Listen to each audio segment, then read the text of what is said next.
Thank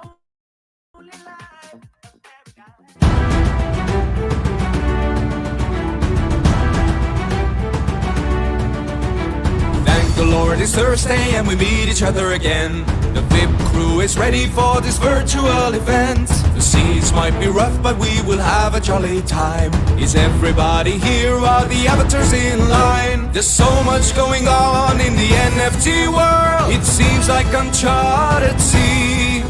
Let Matthew and Rizzle guide us through. The speaker is ready and so are we. Let's keep sailing on the Metaverse. Thursday's when the lightning strikes.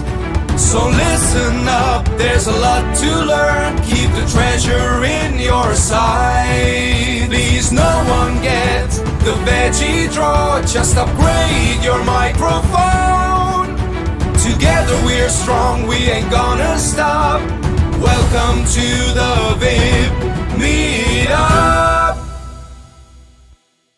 Boom. There we go. What up, y'all? Quick mic check. Y'all can hear me okay? Clap, clap, clap. Sounding okay? Good audio. There we go. What up? This is Matthew, aka Nifty Time. Welcome. Thank you for the sound effects to the State of the Metaverse WIP. I guess we've been doing this for years. We bring it back every now and then. Bring some of the brightest minds, folks actually boots on the ground building out this thing that we call the Open Metaverse to get a little bit of an update check.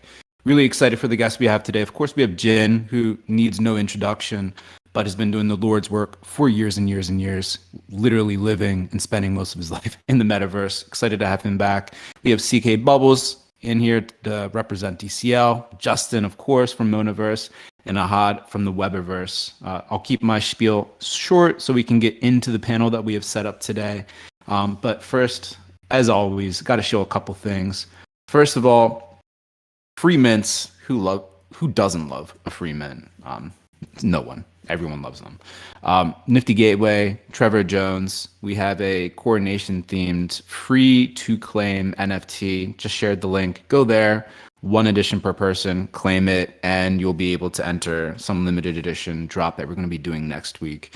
Again, it's free. Capital F, capital R, capital E free.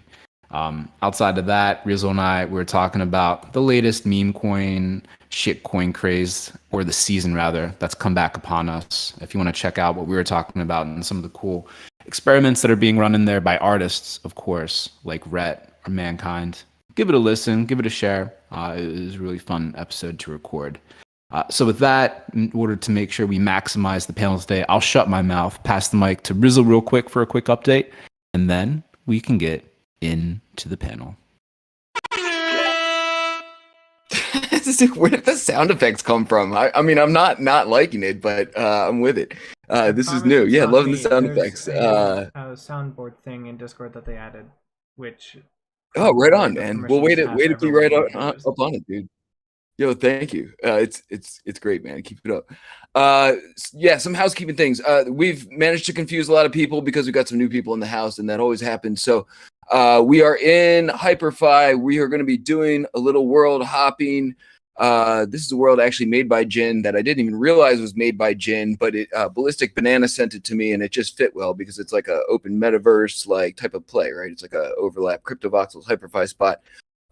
So anyway, we'll be doing that. But since we are in there and in here, I just want to make sure everyone knows where we are. Most of the stuff lives in Discord. We are Meme Explorers Discord. The general chat channel is where the links are being dropped and everything's popping off. So hop in there to sort of follow along, and we'll also be, like I said, in HyperFi and a couple other places. So let me catch everyone up to speed on what's going on here today. So like Matt said, we got some legendary panelists. We do this occasionally, and we feel like it's important. You know, the WIP lives like everywhere and nowhere, and the landscape rapidly changes, and it's cool to touch base with people who have like a big overview of the landscape, and we get a chance to pick their brain and see what their takes are and everything. So that's the plan today. As always, stick around. Fabiano and Patricia whipped up a killer NFT for all of us, everyone who signs the guest book. I will drop that link.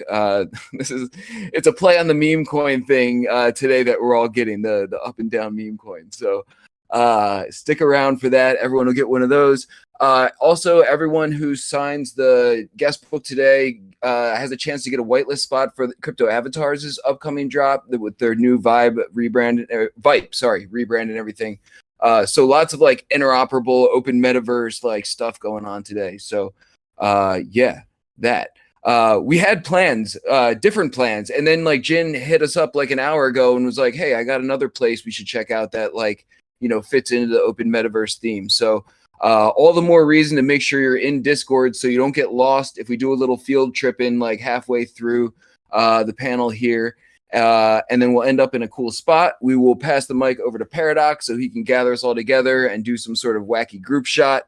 And then everyone will celebrate because we all learned something and got free stuff and had a good time. Of course, we'll pass the mic over to Show for the Afties, who will bring it on home for us and close it all out. Yo, cats will eat you. We got you. We need just because I am in there, but if Vega is talking, I don't hear him. Yeah, that's why you got to stay in Discord, Argent, and I'm gonna make sure everyone knows that. So stick around in Discord so you can hear everything that's going on. Anything else? Let's see. I think that's about everything. Cats will eat you needs a VRM. That's what I was about to say. So someone send this man a VRM. They're pretty simple to. There you go. Brookhawk's got you. Just like that. You are clothed. Anyone else who needs one, figure it out, and we'll get you in some sort of wacky something. WIP is. Thank you, sound effect operator. WIP is broke, so if you want to hear me shut up about it, give us all your money or give us your stuff and we'll give it to people or whatever. We're shameless. If you donate to the WIP Meetup.eth, it'll get split up amongst the crew. If you trust Matt, he hasn't rugged us in like 2 or 3 weeks and counting, and so we trust him for the most part. He's like 99.9% reliable. But the smart contract doesn't lie, so that's there. So shout out to the crew that makes this happen every week. It's Carolina Dust, Sandy Meows, Foxy Yoga, Easy, Paradox Show, Dragonate, Conwolf the Stowaway, Brookhawk the Chef, Fabiano, Patricia, Johan, Matthias, and of course Matt. All of our people are really smart. You should follow them all, and they do cool stuff. So check out their cool stuff too. So this is what we're gonna do today. I'm gonna shut up. I've already spoken too long. And contrary to that, I'm going to tell our request politely that our guests keep their answers reasonably short, maybe 2 minutes or so tops. If you go too long, Samuel L. Jackson may pop in here and tell you to shut the fuck up. That happens sometimes. We just want to make sure everyone has a good opportunity to say what they want to say and get around the horn a couple times. So we'll do a few rounds of questions. We'll open it up to questions from the audience, but we're going to route those through Show. So if you can tag Show in the general chat, if you have any questions about 3/4 of the way through, we'll pass it over to him and he can sort of facilitate those questions to the panel and, curate them and do his show thing that he does so well. So with that, I am finally going to shut up. I'm going to drop the link one more time to Hyperfy. I'm also going to drop the link to the guest list, so keep that on hand. And I'm going to pass the mic back over to Matt to kick this thing off. Cool. Sound effects for the win. So to kick things off, I don't think we need to go around or introduce anyone. Everyone knows the speakers and especially the projects they're affiliated with. So we don't need to waste time there. So we can get right into the good stuff. To start, would love to hear from the 4 speakers their answer to this question. When they think of the open metaverse in particular, let's put the rose-tinted glasses on and look in the future. And I would love to hear what everyone's ideal version of the open metaverse will look like in a few years' time, all things equal, all things going as planned or as expected. Whoever wants to go first, feel free to unmute, take it away, and then all the other speakers just jump in line and we can start answering that question and going forward in the discussion. I can go first real quick. Let me make sure it's going through YouTube. So one idea or inspiration, this is Jen talking, by the way, is, I got into crypto during the Bitcoin mining days, and I remember installing a wallet and having an entire backup of the blockchain, ledger.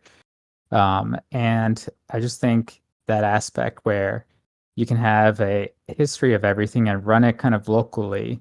And also all these other things built on top of that shared data layer. All these other apps and ways of viewing that database. I think that's a really great metaphor. Like if we could build many front ends for the same data layer, permissionlessly, using open source software that's incentivized to run and distribute the data, that's pretty open.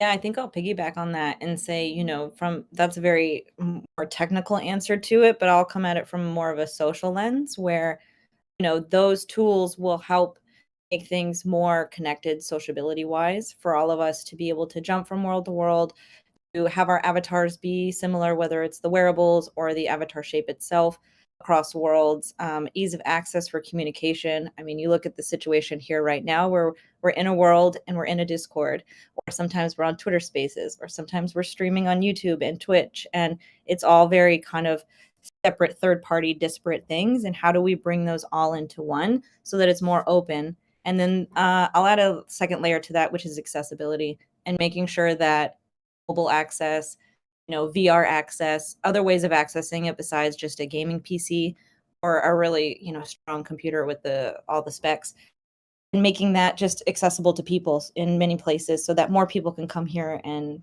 enjoy and experience what we love about these spaces. I think accessibility is really, really huge and super important. I think I tend to think more so on the creator side specifically and around ownership, and the idea of ownership at any user or participant level. But I really like to focus more so on the creator side and authorship, being able to build assets that you can bring and use anywhere, authenticated on Ethereum. I think these are the building blocks for what an ideal open metaverse would be. So from my perspective, I would actually like to just say that we are anyways living through unprecedented times. We're living through science fiction, and like if you just go like a bit further ahead, I don't think it's very implausible to like just think about like living in virtual worlds. And the idea of the open metaverse has to be around the simple things of like, are we going to be gatekeeping this? Are we going to like freely let people exist and move between these boundaries? And I think the science fiction version of things doesn't seem too far away. And there are different ways to get there. I think standards and all is just one way to think about it, but at the end of the day, it's about going to be that, are we going to value like individual liberty, or are we just going to like gatekeep things? And while I would have thought that this kind of a vision would be like 20 years away, but I think it just looks like that it might be happening within this decade. And then from those ideal states that it sounds like incorporate elements of like interoperable identity, varying levels of accessibility, ownership, freedom, like values.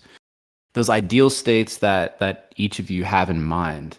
If you were to look at the current landscape of everything, and you were to identify the biggest blocker currently facing or in between the present and that ideal state that each of you have, like what is the blocker today in your minds? That single blocker that if you could, like in the order of operations, attack first, solve, and like help us take a couple steps towards the individual ideal open states of the metaverse. What are those blockers currently? I think identifying what the challenges are, the biggest challenge, will help unroll the conversation a little bit more, and hopefully identify some like practical things that we all need to do or could focus on in order to help move things forward towards that more open state of the metaverse.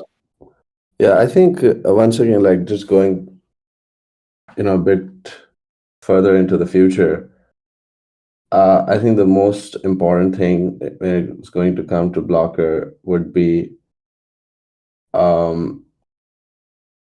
they should be actually like every individual should have the right and access to the right hardware and the right connectivity. And that is the most basic things, even before we like talk about like standards and all. I mean, we're all very privileged people. We all have like high performing hardware, we have high performing internet. But these would be the things at which the most basic level of discrimination would start. And I think everyone having that born right to have access to the basic hardware and basic connectivity would be the first step.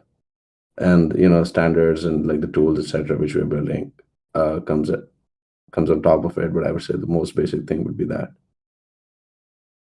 You just imagine, like like if you're born like 10 years into the future and you don't have like the right hardware and the right internet connectivity, you're already like 200 years behind.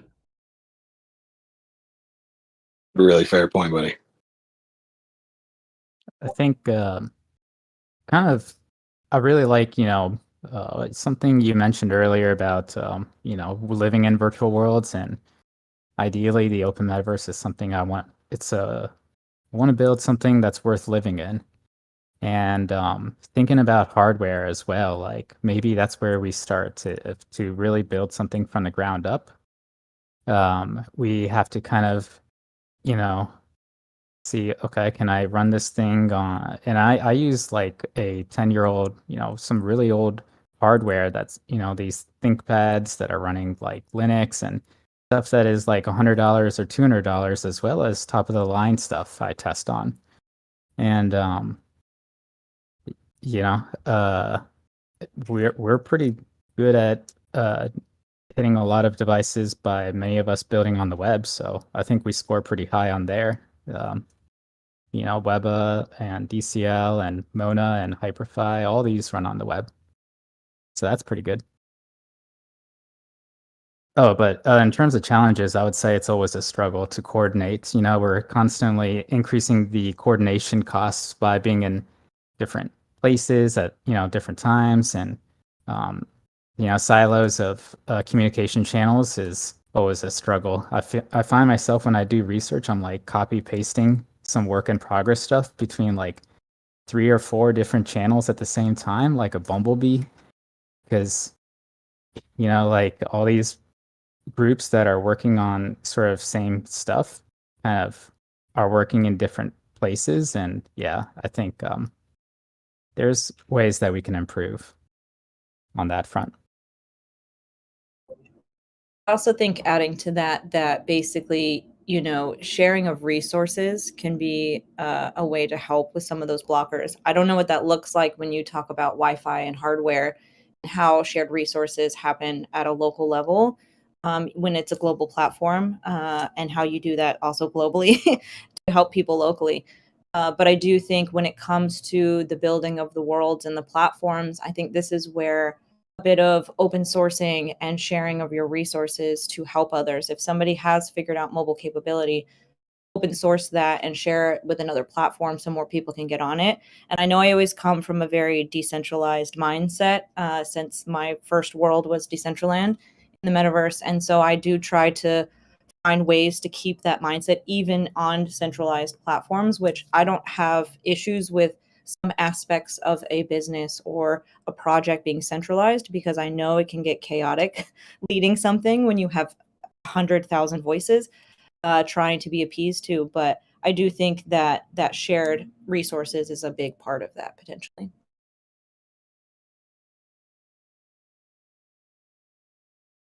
Yeah.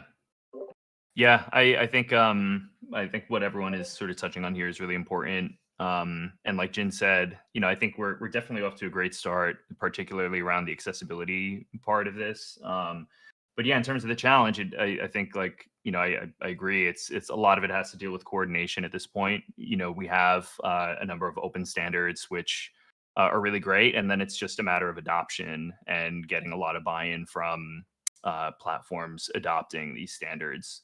But I think we're seeing some really great signs. But it's really a long-term future here.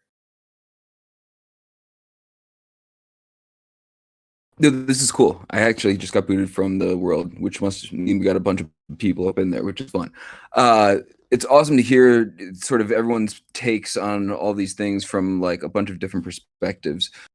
I would love to hear, just in general, talking about open metaverse. We've got a lot of people here from a lot of different platforms. Although a lot of people who are here, I feel like still sort of consider themselves, part of the same like larger tribe, but there's there are tribes within tribes, and people tend to their favorite platform, their favorite spots. But everyone has like, stuff to learn from everybody else, and everyone does cool things. So, would love to just sort of go around the horn and hear from people who some takes on things outside of their own tribe or outside of their own stuff that they're working on, going on in the open metaverse that is cool, they admire. That doesn't really have anything direct to do with current stuff. I mean, Fortnite is for me the best version of the metaverse in a lot of ways, and especially with the Fortnite creative mode. I think Epic has in a very, I would say, like the roadmap has been and the execution has been flawless. Because like they get that part of the metaverse, which is that it's fun, engaging, and people just keep coming back to it. So yeah, I mean, I think that's the aspect of that. That's the one which I really look up to.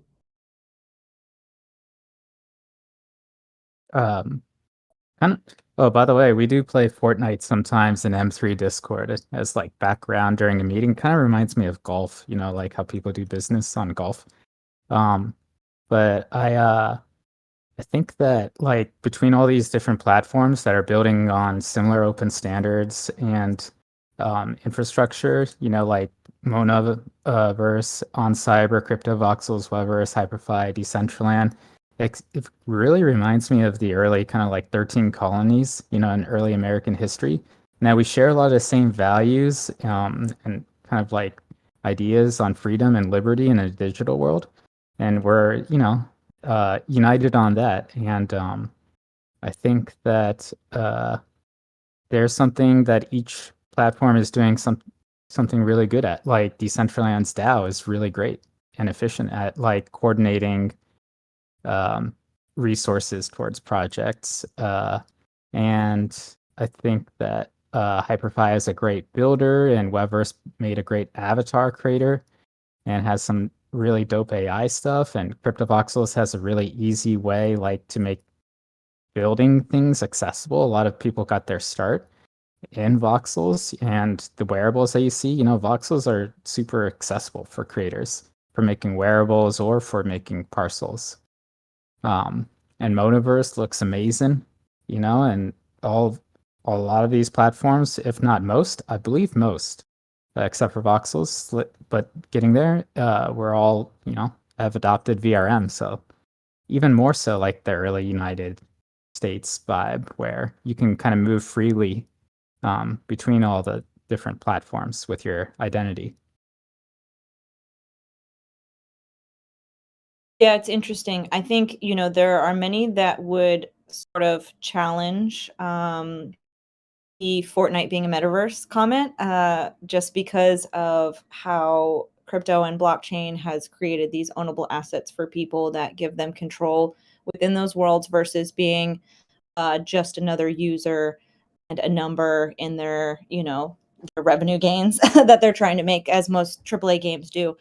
And I think I hope if this is like the 13 original colonies, we are not colonizing somewhere as we're doing that, because being from the US, there's a lot of negative history with that connotation. I do think that, as all these platforms are coming up together, one thing I've realized, I also host a space on Thursday where we explore metaverse platforms. And we have been going to all sorts of platforms, meeting the founders, the builders within it, just general citizens who enjoy the experiences there. And everything we've learned from those experiences is that the more we communicate and talk to each other, the more we learn and the more we want from these spaces. And that information translates, because a lot of times you have one platform that's working really well with the creators and the devs, and they're trying to create all those things that the creators need. And other platforms, it's on the creators to build that stuff because they get the land and then they build that experience. And I find it fascinating that the more we talk, the more we realize what we want and how we can change things. So that may be like very basic and generic to say, but I think we just need to keep communicating and need to keep sharing of the resources, as I mentioned. I guess if I had to say a platform that does it well, I mean, I'm a little biased. I think Decentraland does a really great job because it gives the creators a lot of control all around and what they can do, from wearables to building to owning land to DCL worlds. The DAO is another great thing that somebody touched on, which, we essentially govern a lot of what happens in Decentraland through the grant system. And we are actively funding experiences in Decentraland and education and platform changes. And as a community, to be able to have that input and connection to not only the DAO facilitators, the community, but also the foundation amongst all that is kind of a really wonderful ecosystem to feel like we're growing something that has a bit more meaning to it. But I still find that because these other platforms like Mona and Hyperfy and Spatial, you still have access to the devs and the teams that are working on it, and it still feels like we have a lot of control. Sorry. Shut up now.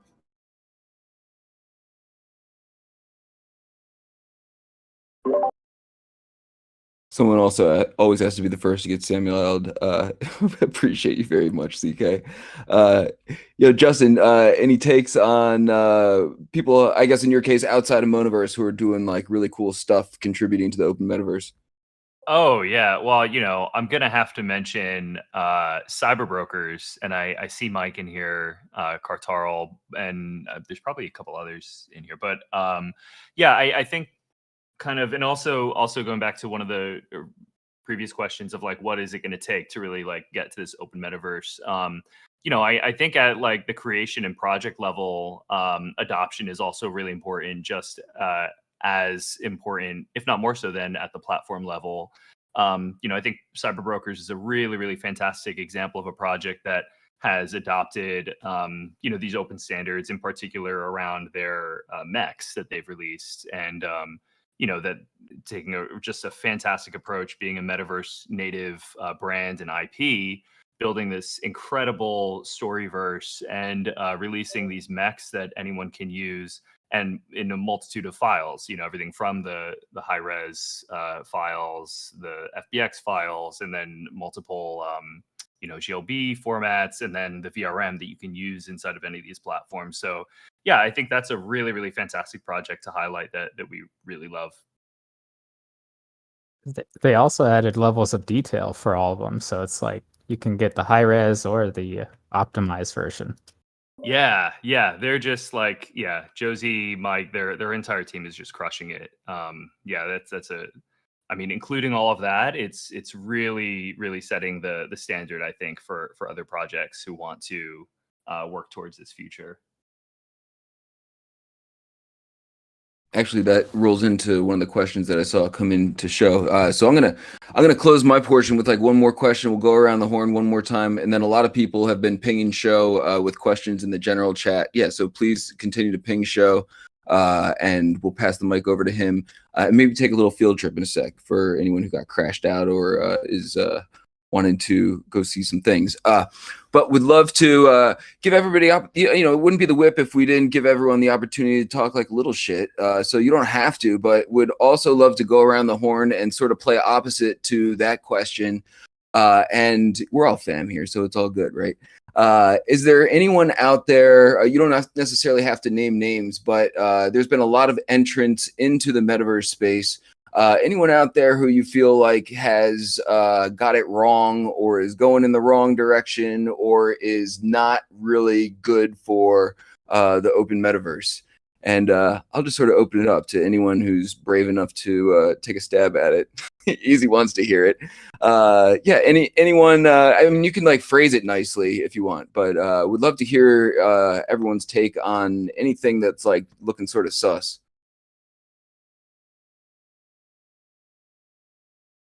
I don't know that I have some specific project or brand that I would call out or platform, but what I do notice is when brands or projects come in the space and they have no understanding of the world whatsoever in the community of that platform and how in which they engage in the platform, that's always going to be a flop for me. So, you know, it may be cool to see a big brand name in the space, but if you're not doing anything with it, then what's the point? It kind of just feels like a waste of all of our time.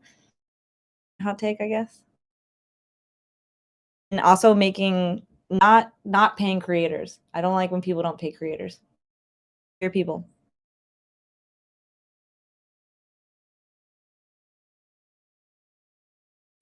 I think one thing that's been kind of bothering me lately is just how, you know, back to kind of like how a lot of building open metaverse stuff is coordination, and how, you know, ephemeral a lot of where we post is, like Twitter, and how a lot of the sort of social budget, attention budget is spent on things that, you know, it's really difficult to coordinate, I think, right now with the way social media is set up, and a lot of missed opportunities for projects and underrated, under the radar creators that are really kind of pushing the envelope forward. Or yeah, but I think the only solution to that is just to make really dank NFTs, you know, and just that becomes the medium to channel that energy and frustration into, because they're really great at capturing attention and value and all that.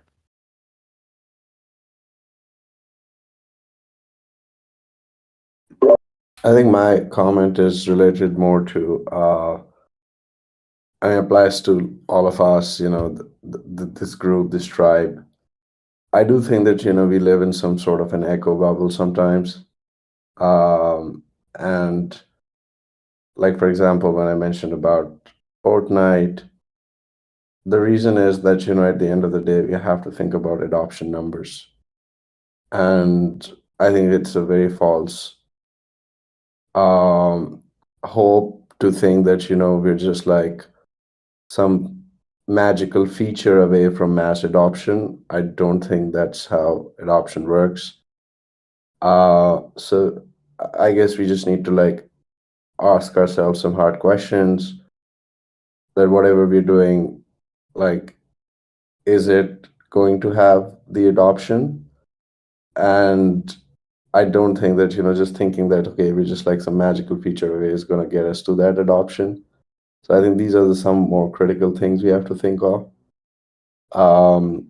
And I guess the metaverse cannot be tied to the hype cycles of crypto. I mean, you know, it's a usability product, and I think the usability should exist with or without the hype cycles as well. So yeah, I would just say that, you know, like thinking a bit more critically and just being a bit more critical about, you know, whatever we're doing, you know, does it, how much legs does it have? Sometimes it could just be, you know, a matter of like time-based adoption that I can accept. But, you know, I think thinking that it's just like some magical feature away from mass adoption, generally, that's not how, you know, product adoption works. So I would say that, you know, if we can just like be a bit more critical about our own selves, and, you know, how we're approaching this, you know, maybe one way to, would be something that I would invite everyone to, you know, think about. Can I just drop one name in? Has anyone heard of Lamina One? Because they're waving a lot of the banner, you know, in terms of open metaverse, blockchain, virtual worlds, and they got Neil Stevenson. Yeah, we have heard of them. we've But actually like, how are they helping the open metaverse right now? They're creating this blockchain, but did anyone, order a new L1 for, is that something that creators need? Like, null, is that kind of a blocker for you? Or, as an open metaverse creator on so many of these platforms? I know Fediverse exists on so many places, but that's something that it just feels like the LinkedIn state just coming in and sort of taking over the airwaves there. But maybe we need that because I don't know. I don't want to service LinkedIn types. I'm really glad you brought this up, Jin, because this is like, without like calling out individual projects or whatever, but I mean, I think it is like really important to say that, I think like a real thing that we want to try to avoid are, and if it is avoidable at all, are like other projects coming in and kind of, I think like co-opting all the work that everyone is already doing, and then trying to say that like, oh, they're building the open metaverse and it's only them. That's like a real serious concern, right? And I'm glad you brought that up. And then I also want to give a shout out to Emotional as another like individual creator who is building a lot of these really incredible cross-platform assets and is thinking through kind of like how to build out his own storyverse. Just want to like give the shout outs here because I think there's a previous question on like really great projects. I think that's another one. But yeah, I think like people coming in, I don't know if you want to call it like Web 2 tech companies or companies forming around like a lot of hype, or like, what did you call it? Like the LinkedIn, I thought that was really funny. LinkedIn verse, I think. Yeah. Like influencers, and then, just forming these like companies building more tech that like no one's really asking for, but then trying to co-opt the whole thing. I don't know.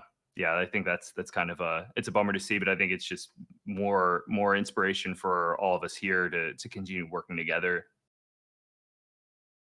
And I think people will see through that stuff though. You look at like when Meta came in the space, right? And how much that really pushed and propelled things to a place I don't think any of the platforms were necessarily ready for, because that's when sort of mini wave came through, and then you saw it kind of trickle out once that kind of hype of it fell away. And you see what they're doing now, where they're kind of stepping back some of their efforts on it. And it's like, you can have somebody, a huge monopoly name, come in and do that, and yet everyone kind of through it, and here we are still building and talking and creating these amazing things that are growing and thriving.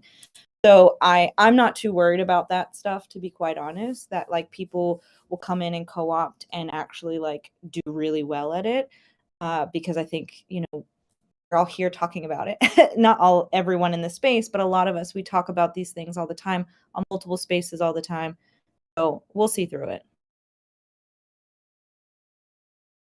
I mean, a lot of the people that have been here, right, will see through it. But if some of these bigger entities jump in and start using catchphrases and actually have something that people can use, there's that that potential for new entrants not to see what the negatives of those big companies coming in, trying to co-opt the space and creating like a big moat that prevents and like traps users from experiencing like more of the proper open building that's happening, right?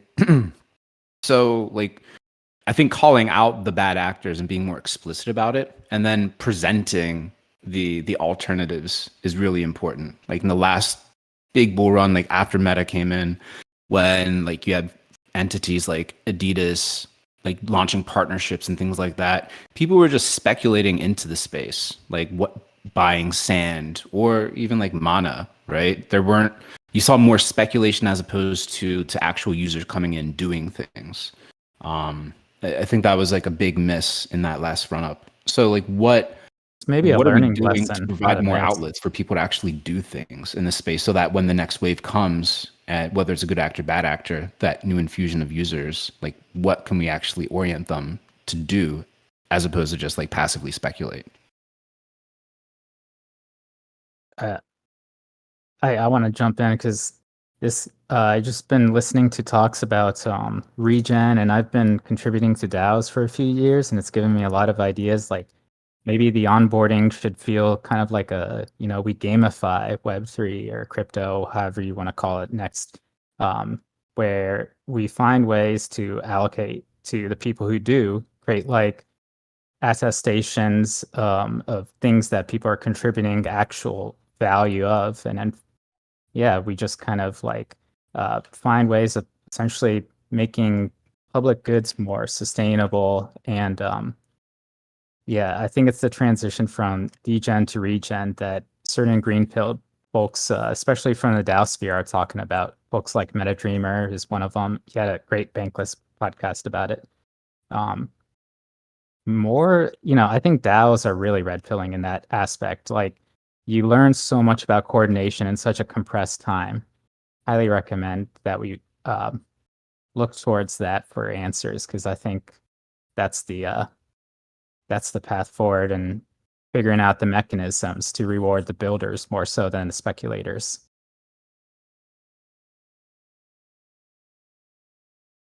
And also, I think there is also, that's not to say that like no one new can come into the space and like contribute. I think there's definitely like a lot of value that can also be added. So I think it's also important, like, I think I want to check out those podcasts you're talking about, Jen, actually, if you want to drop the links to those. But yeah, I think like Matt, you made a great point. It's about like, what can people actually do? How can they actually use things? And I think it seems like we're moving away from this kind of like model of just dropping a token, and then and not to say like that. I think like that was like that sort of like spec hype cycle that kind of drew in a lot of those speculators and people here, and maybe not for the right reasons. But I think that's why projects like, they should think about like really how to add a lot of value around the user experience and what communities and people can actually do. Oh, awesome! Thanks for dropping that there, Jen.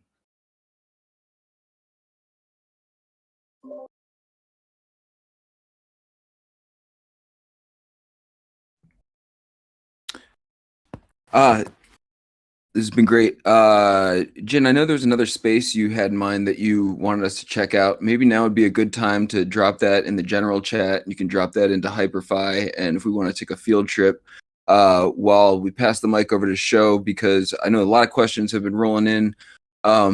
So Show, man, if you're ready, do you want to hit the panelists with some of the questions that have been coming in?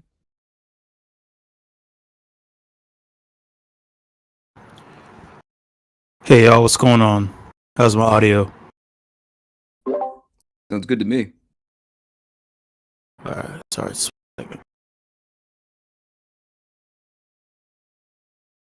try to gather all these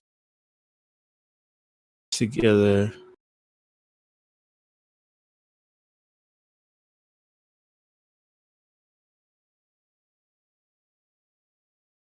Okay, so hey panel, what's going on? Thank you for all the insightful information. If you're brand new here, welcome, and to everyone else who's returning, what's up? Welcome back. First question is from Drago Nate. He would like to know, actually this is a question for Justin about Mona, but actually for anyone regarding Metaverses. When potato mode? When potato mode? I love this question. I don't know. How about right now? Do we have any potato VRMs?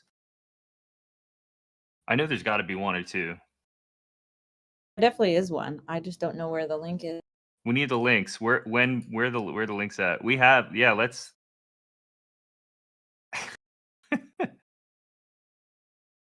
Oh, you mean potato like as in potato hardware?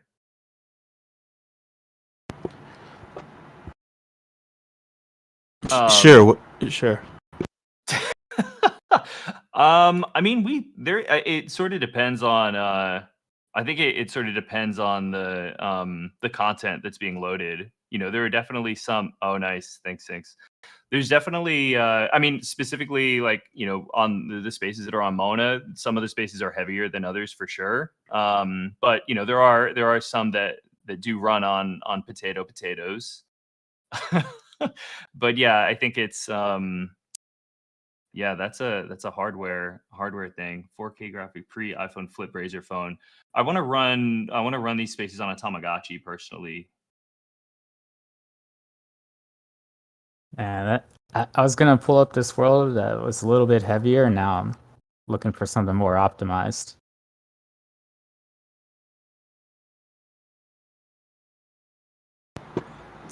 That's cool. We have another question from Johan. And this is open to the entire panel. So if you haven't spoken yet, please feel free to unmute your microphone and speak up if you're on the panel. What open standards are the most important / exciting right now outside of VRM?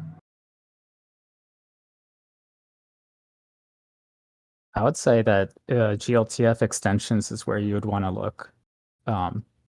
GLTF extensions for things like light maps would be awesome, but that would be. There's things like KHR audio, so you can have basically a 3D object with audio, and that could be really powerful. There's GLTF extensions for physics, and I know that a few platforms are rolling out with vehicles soon, so this will enable like vehicle interoperability in the future. I've used some extensions for metadata and side files, but yeah, good working groups are out there for sort of finding ways to create plugins and adapters for testing out. Because we already kind of standardized around this 3D model format, but it's extensible.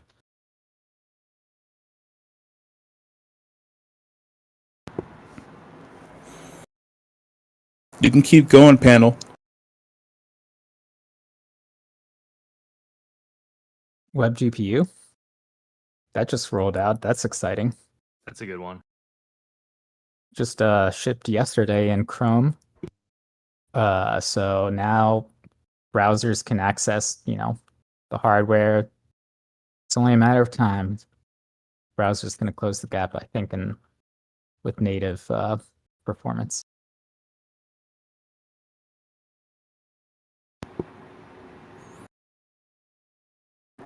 Speaking of closing gaps, there was talk in regards to implementing certain things for an open metaverse, or more like combining things that are used different platforms all into one, but there being some kind of friction or difficulty.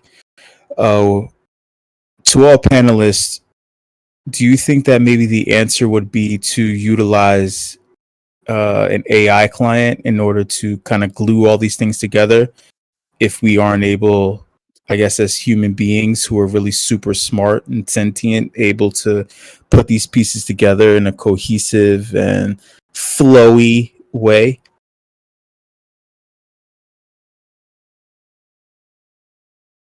An AI client. That kind of reminds me of Loots a lot. Like if you have enough metadata about something, maybe you can imagine something from the ground up. Like, so maybe metadata is the lowest level of detail per object. And in the future, we inject that metadata into stuff so that it can imagine stuff from text. So maybe you have like different versions of something in different styles. That's an interesting question.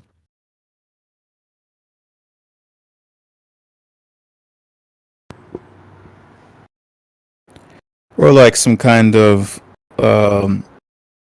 LLM, like a language model that's trained specifically on metaverse information, and maybe synergy when it comes to just unifying things. Maybe that'll help. Maybe we can have some kind of like Twitter space code that connects to Discord and then Hyperfy. And what I'm saying right now doesn't make any sense on purpose. That's why I'm asking you all the question, because I expect you all to know. So what are your thoughts?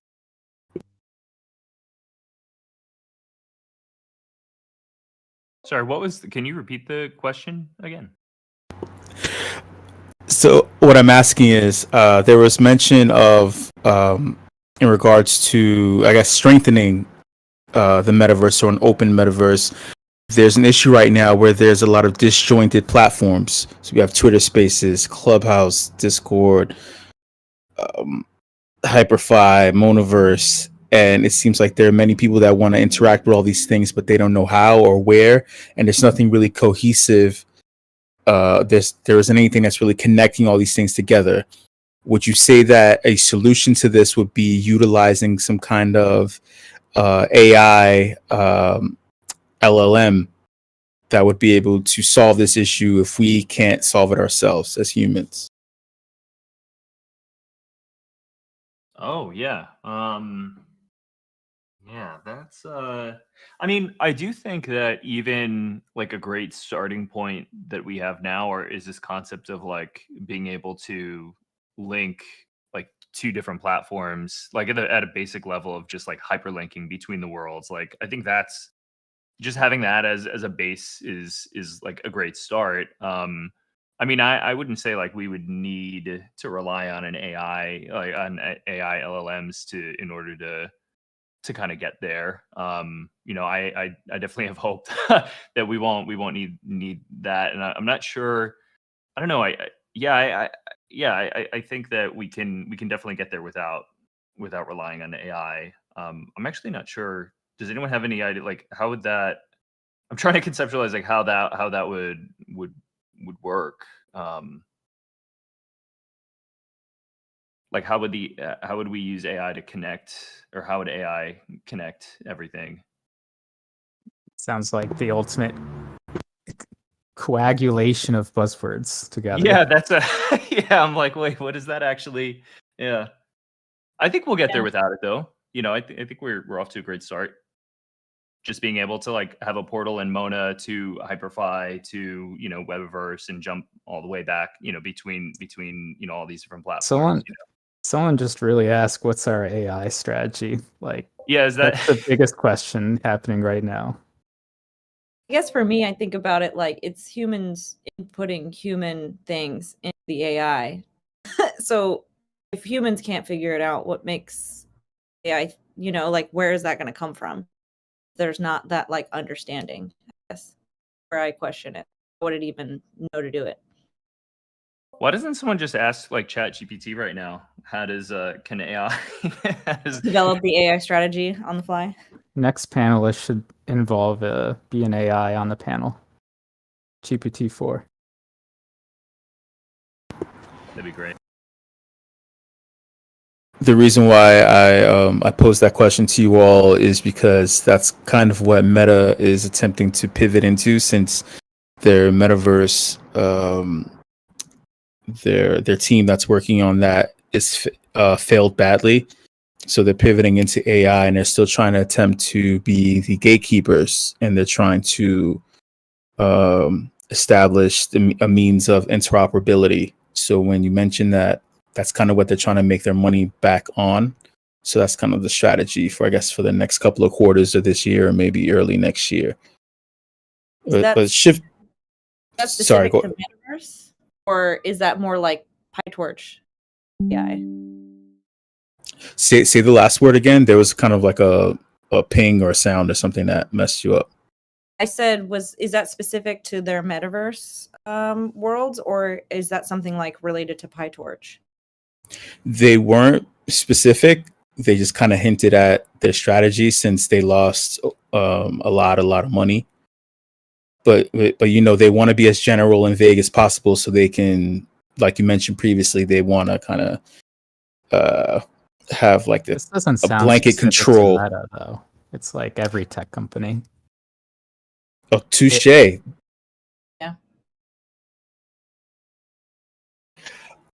We have another question from Brookhawk. He wants to. Oh, this is specifically for Jin. He wants to know about the Open Voxel / Juicebox account and how people can contribute to Open Voxels. Yeah, so there's a Juicebox that we're working on, essentially a NFT as well, when you can mint above a certain price. And what I did recently, I'll drop it in general if people want to check it out. It's helping to fund a metaverse sort of internet archive and experiments from using those data sets that we're archiving from platforms to see how we can, it becomes a way to then enable interop. Like Voxels doesn't have GLTF support natively in World. It's a proprietary voxel format that they're using for the wearables and for the parcels. And so for things to stand a test of time, we convert to an open standard, like kind of like how do you archive a web page and how do you archive a 3D model, like for 3D models, GLTF and Blend, stuff like that's good.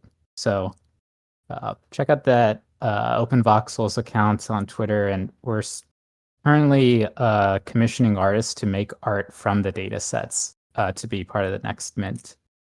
So we've got some worlds that are going to be appearing in other platforms to spread the message of Interop, building libraries essentially and ways, time machines, so that our history and culture, the early adopters and builders can be preserved. Got you. We also have a question from Johan. He would like to know, what are some dank NFTs right now?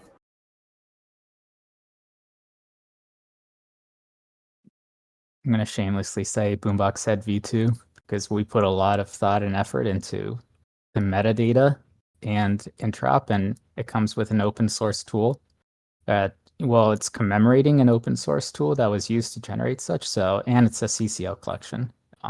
Boombox Head's still live mint of 420 supply. Cool. We have another question from Tantrum Tyler. They would like to know some of your thoughts on Pepe Coin. What about Turbo?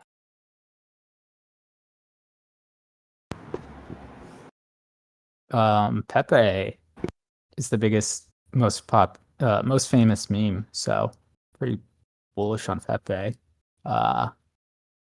Getting a mixed reality headset soon, thanks to it. Are you really?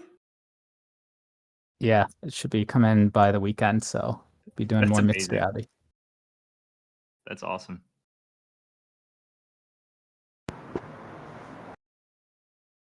Considering that there were multiple Pepe-like coins or things attributed to the meme in the past, what would you say is the root cause of its success currently?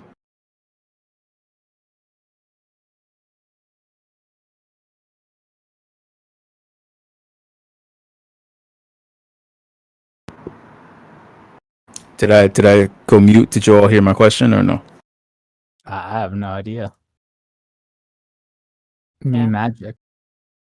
Yeah. I guess not, provably not being kind of rug-like because they burned the keys to the contract, right? So you could kind of see that, they just kind of gave control to the community at a certain point. But I don't really know. I don't really do the shitcoin thing. I just decided to do it because, I collect more Pepe memes than anything else, so I can't fade Pepe.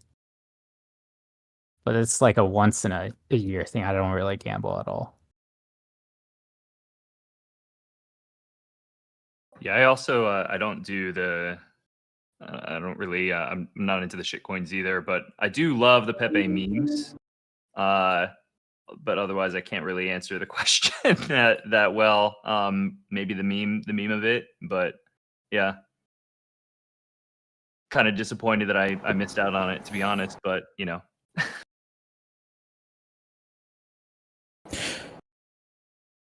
We have a question from Johan. He would like to know, how should interoperable rarity / power work for wearables and gear?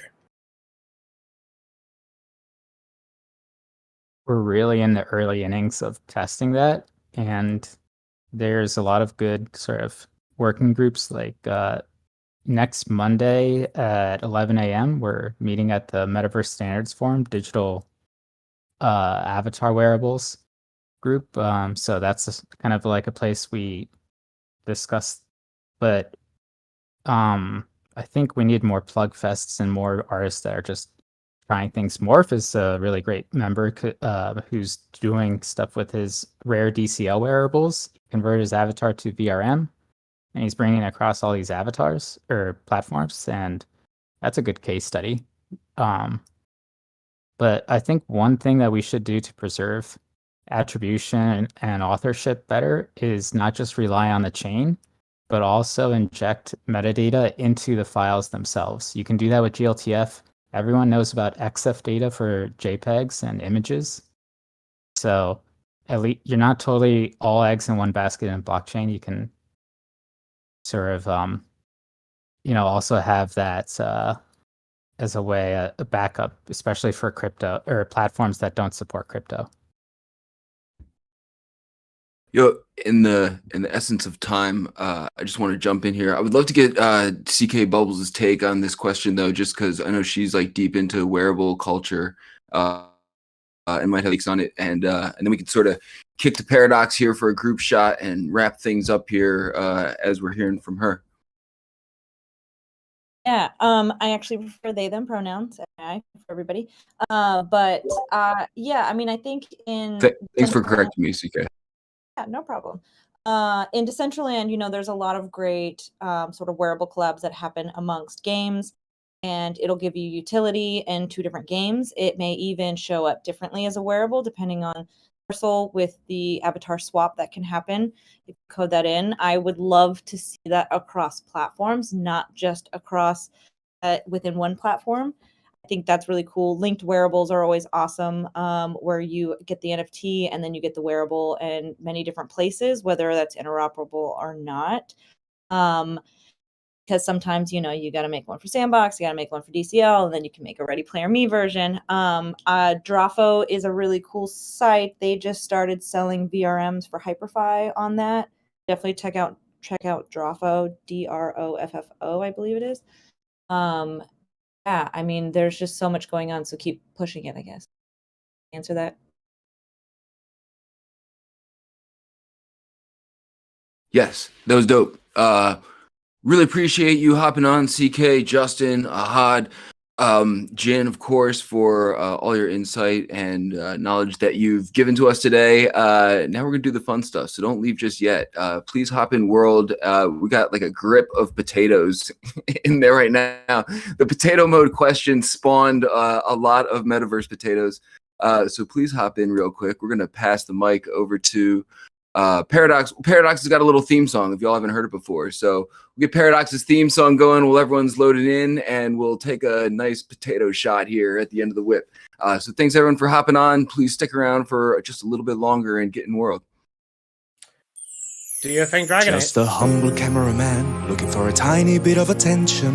It's me, Paradox. Get your asses in line and smile for the fucking camera. No one cares about Matthew and Rizzle, that's for sure. It's about me, Paradox. I'm taking over the show.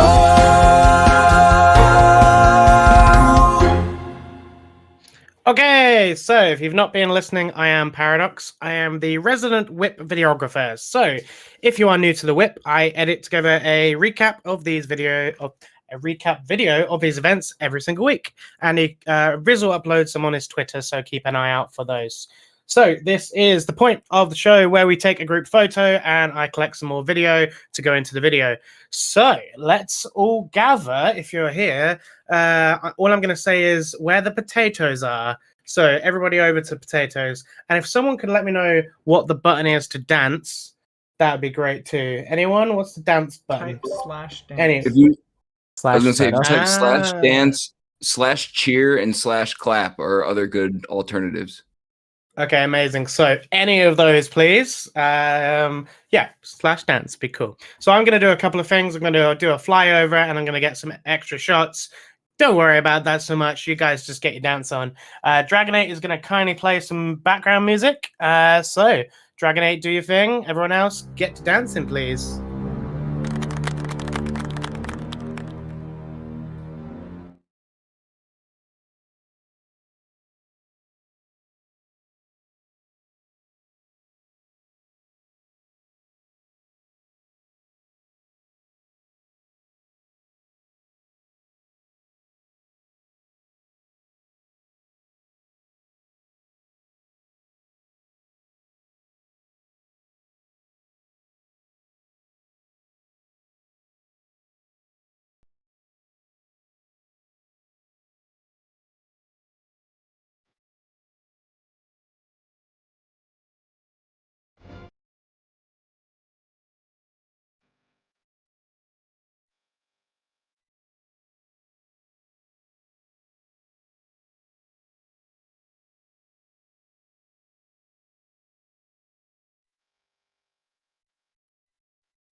Beautiful. And fade.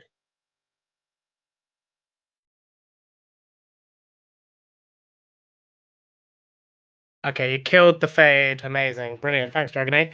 Okay, cool. So that is everything from me. I'll see you all next week. Cheers, guys. Paradox out.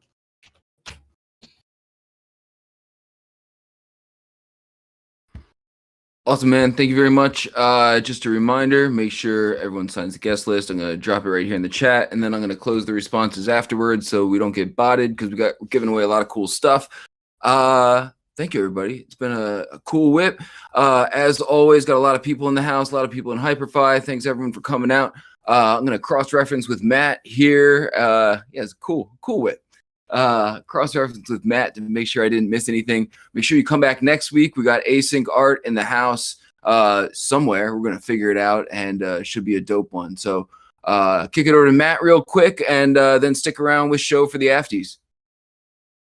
Yeah, this is awesome. Just big shout out again to all the speakers. I was taking notes during the conversation. It was cool to pass the mic to Rizzo to lead that, so I could actually like study and learn a lot.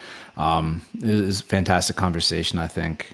And yeah, next week going to be exciting. Async art will be in the house, and then we have Strawberry Sith rolling through with some like physical, digital something or other. That's going to be exciting. So look forward to that. And yeah, let's queue up the theme song for show and get into the afties. Thanks, y'all. Wait, is this thing on?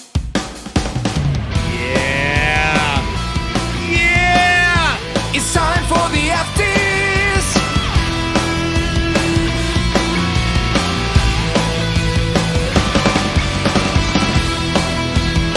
Hot takes, opinions, thoughts. Let's go.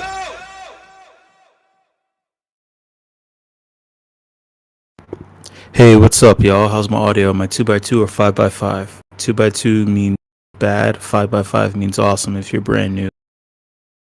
Shout out to all the new faces here. What's the deal? I'm gonna make this short and sweet. I'm gonna make this short and sweet. WIP fam,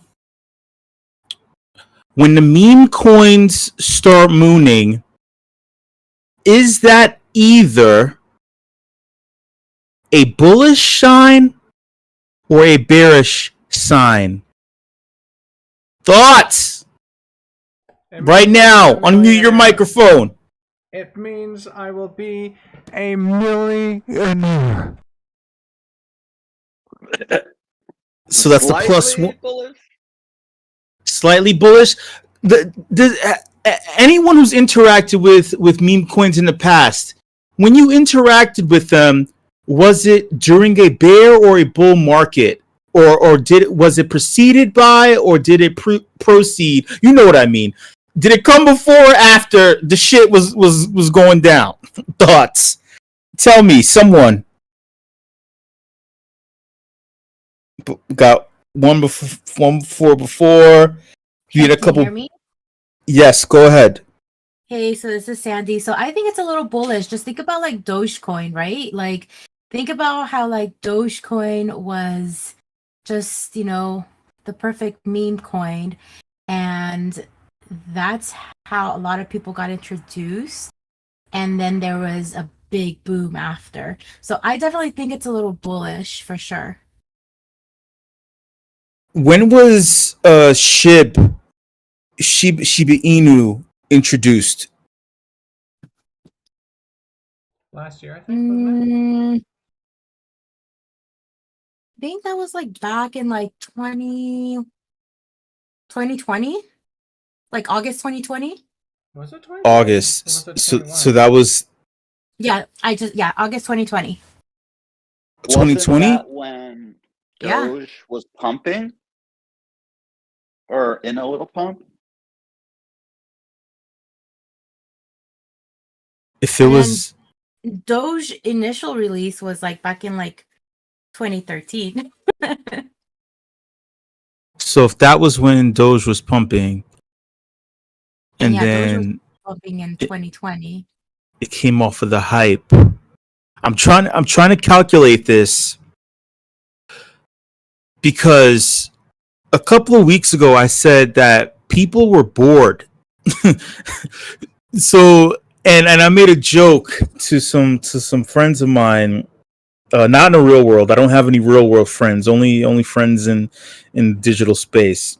I made a joke where I said, yeah, it just seems like people are so bored that they've been so careful of being rugged or anything weird happening. They're like, you know what? Fuck it. I'm so bored. I'm gonna ape into a rug consciously on purpose just to see how it feels. I'm gonna prick myself with this needle just to know if I know pain. That's what the fuck it is. Hey, thank you, felons. Wait, what's the date on that? Because someone tell me what the date is. My eyesight is terrible. Can anyone? What's the date on that chart that was just shared? 1/28/21. 21. Yep. 21. 1/28/2021. Oh wow! So that was right.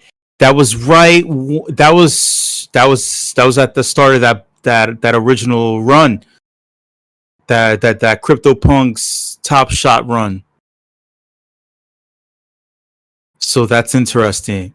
And then along with that there was a lot of activity. That was at the beginning of the run. That was the second legendary run. So that's interesting. All right, so let me get straight to the gist of this shit. I told you this was going to be quick. All right, everyone saw the tweets about Pepe Coin. We see things about Pepe all the time. It's the biggest meme other than Doge in the space. We know this shit. The thing about it is that I feel like I've seen the Pepe Coin created before. So I'm like, wait, what? Like, I swear that I saw people make a Pepe Coin more than one time with different. I mean, but obviously we know you can't use the same ticker twice. Yeah, but I feel like I've seen it, and you've seen artists make their shit all around it. Like you've seen Rare Designer shill his shit. Sometimes you don't know if he's scamming you, asking for money. Sometimes it's not. I'm not trying to diss Rare Designer, but it's happened too many times for me not to say. Sorry. Don't translate that to him. Don't translate that into Spanish for him. But moving on, yeah. Here's the deal, though. So we notice that anytime this shit happens, right? With a meme coin going nuts, going crazy, and people are counting the zeros, people claiming that they made millions, but we know it's not true. There's some motherfuckers saying Soulja Boy said that he made millions off of Pepe Coin, which is bullshit. Other people are saying that they made a lot, and it's not true. A lot of people skipped over it because, again, we all thought that this shit existed already. We thought that it existed, so don't feel bad. You know that with most pumps, you have to, sell the news. Sell the news. So if you're already trying to get in now, this is the top. Do not do it. This is NFA, DYOR, but this is the fucking top. And if you've been around, don't be stupid. All right, don't catch the falling knife. I'm just words to the wise. I love you all because you're listening to me and you're stroking my ego. Thank you very much. But aside from that, we need a healthy ecosystem and we can't have you losing before a bull run like this. That being said, there have been some rugs. Some funny rugs. In the past 48 hours, actually, I would say 72, there have been two funny ass rugs. The first rug is one meme coin that dropped from an individual, a personality that I've seen from time to time on Twitter.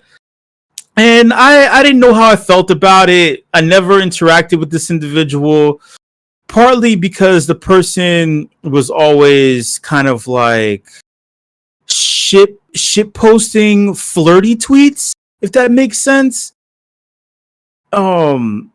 And what I mean by that, like there's a cohort, a kind of a consortium of unaffiliated people in the space who write tweets and post thirst traps, and it's okay to post thirst traps. I'm open to seeing some ass and titties from time to time, but there's some people in the space who cosplay with an ENS name, who cosplay using buzzwords from our space, but really it's like nudge, nudge, wink, wink, tongue in the cheek, flirty tweets. They flash a little cleavage, or they say, "Oh, I need someone to help me with my multi-sig. do you wanna put your signature on my on my gnosis?" It's just weird. It's like cringy. So this one individual created a Twitter Spaces trying to unify all these other 30 tweeters, and this individual's name is Bitcoin Baddies.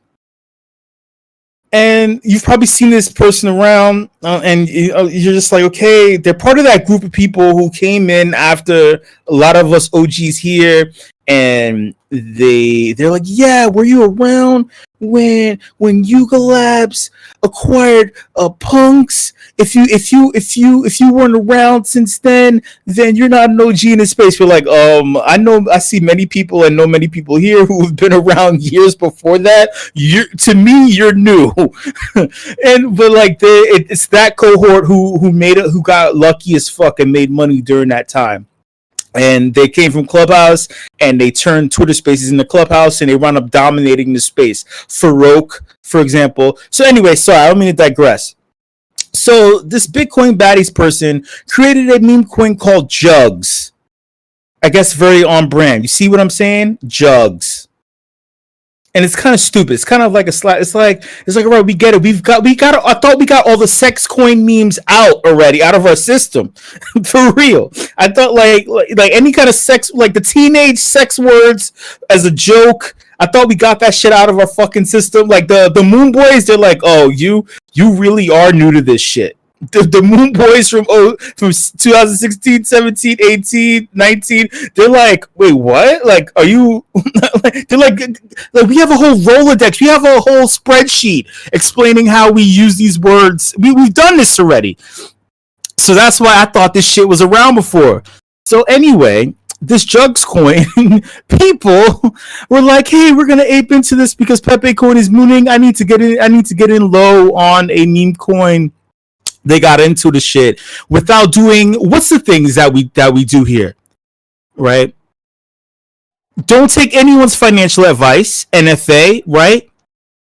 And do your own fucking research. You have to research who the founder is, what kind of contract it is, who else is involved in this. Is this a project? Some meme coins are actually projects that are fronting as just like, hey, this is some whimsical shit, and a bunch of friends created this shit, and we're trying to see if we can become rich and famous off of it. But there's actual projects. We've seen this happen, and it's funny. It's a cool way of approaching something that's really whimsical. But if you would have saw that this person was DMing people and saying some wild shit, basically doxing themselves and also admitting that this is a rug, man, you got fucked over by one of the most easiest ways. This is so obvious. This was so obviously a rug that people, again, I guess they wanted to feel the pain, to see what it feels like to lose for once. So basically, long story short, people lost.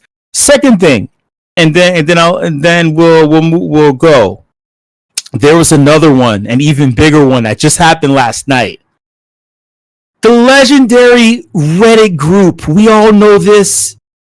The OGs know this because it was the OG of OGs.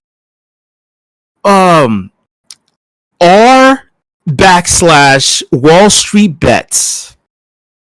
One of the most legendary fintech finance groups ever of all time.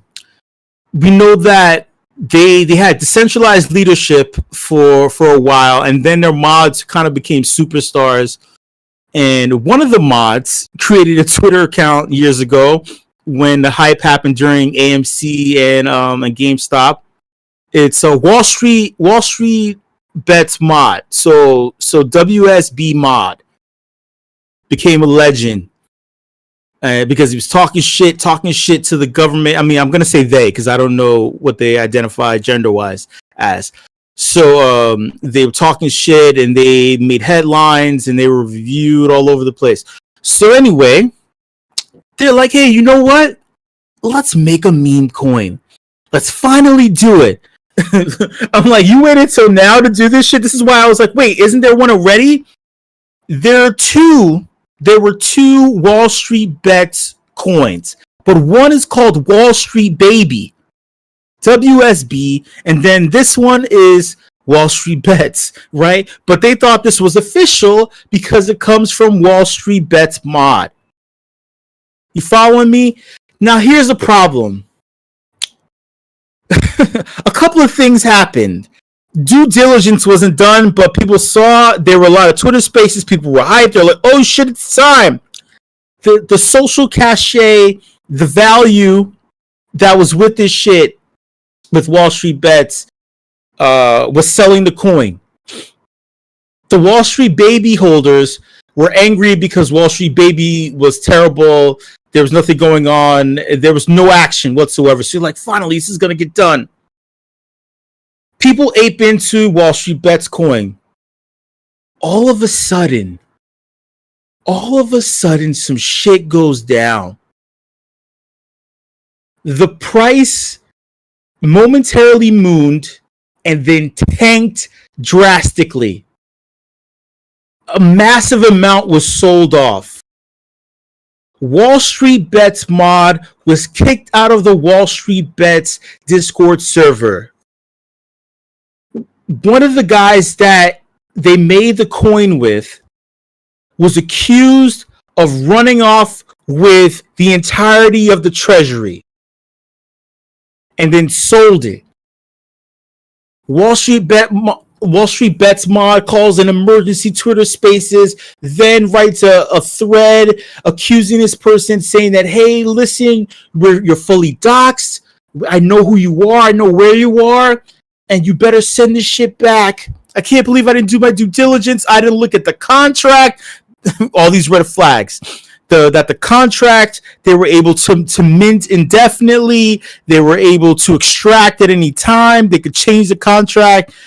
And here's the biggest issue, which is why Rizzle says this all the time in regards to Matthew and trusting Matthew. So they had a Gnosis Safe multi-sig wallet.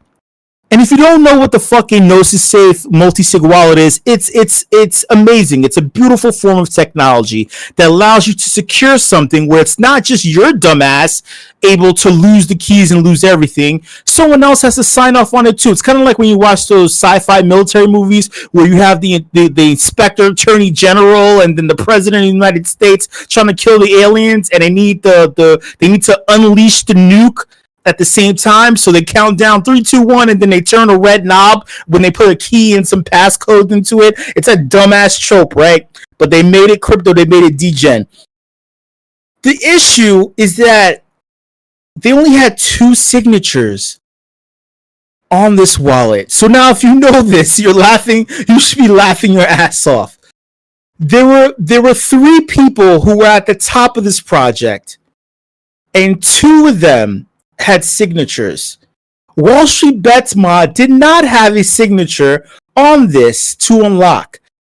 The guy who is accusing of stealing, and another person, the dev who created the contract itself, they both turned the nuclear warhead key at the same time and took all the shit. That's what he was saying. But here's the catch. There's been some back and forth. And there's a no you situation going on.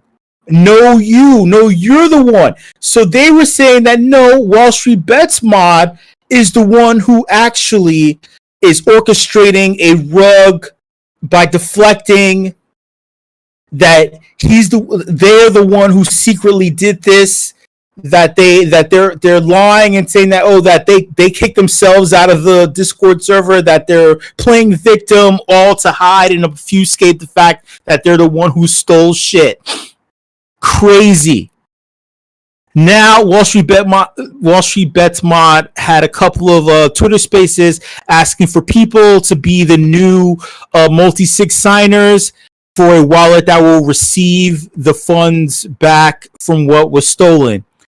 Zach XBT, who we all know is one of the biggest DYORs in our space. This person has exposed everybody, so it's kind of ironic because we know that Zach is going to create a thread. If this is some bullshit, if they find out and realize that it was Wall Street Bets Mod all along, or this other person with some weird ENS, ZJX something, I don't know, but this person that was doxxed, somebody's going to be outed, and you got the worst individual other than Fubar or what's my man's name? Samsung. You got one of the worst, the worst best. I mean, like worst as in you put yourself in a worse situation and got the best detective in the space, who's gonna be a 2-part signer. Again, you're doing the same dumbass thing twice. You got him and also Loopify, who is reputable in the space. You got 2 reputable individuals who have enough power and juice to expose your ass if you're trying to shit on people. So this is the state of development. I think that this is all bullish energy. Thoughts, y'all? Yes. Thoughts? Yes. When shit's going down, it's getting a little more bullish. I agree. So hey, y'all, just please do DYOR and all that good shit, and you'll be good to go. Hopefully, this is all positive energy moving into space, so we can finally make things pop off again. Thank you so much for coming through to this edition of the Athletes. Shout out to the entire leadership team here at meme.com. Shout out to the WIP crew. You know I love each and every single one of you. And last but not least, WIP fam, much love. I will see you later.